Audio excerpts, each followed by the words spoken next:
కాకినాడ జిల్లా కోటనందూరు మండలం కె కొట్టాం సచివాలయం పరిధిలో గల కె కొట్టాం ఎల్డిపేట గ్రామాలకు చెందిన సుమారు 111 పెన్షన్లను కోటనందూరు ఎంపీడీఓ మాధవిలత పరిశీలించారు.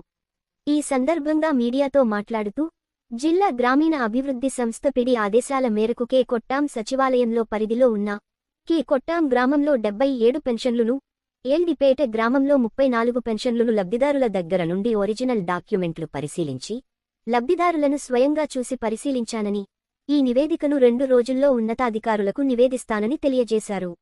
ఈ కార్యక్రమంలో సచివాలయ సెక్రటరీ, సిబ్బంది పాల్గొన్నారు.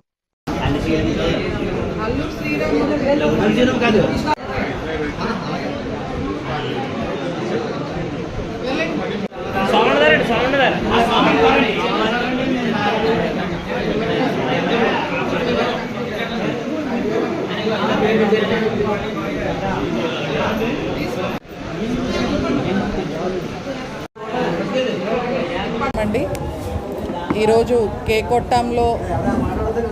కొట్టాం సచివాలయానికి సంబంధించి ఒక కే కొట్టాం పంచాయతీ నుంచి 77, అలాగే లక్ష్మీదేవిపేట పంచాయతీ నుంచి 34 పెన్షన్లు వెరిఫికేషన్కి ఇవ్వడం జరిగిందండి.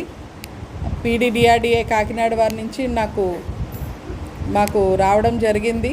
సో ఆ మేరకు వచ్చిన ఉత్తర్వుల మేరకు ఇక్కడ విచారణ చేపట్టడం జరిగింది. సో దీని ప్రాప్తికి మేము రిపోర్టు జెన్యూనిటీ పరిశీలించి నివేదిక ఒక 2-3 రోజుల్లో అందించడం జరుగుతుందండి. Thank you. Please do like, share, subscribe.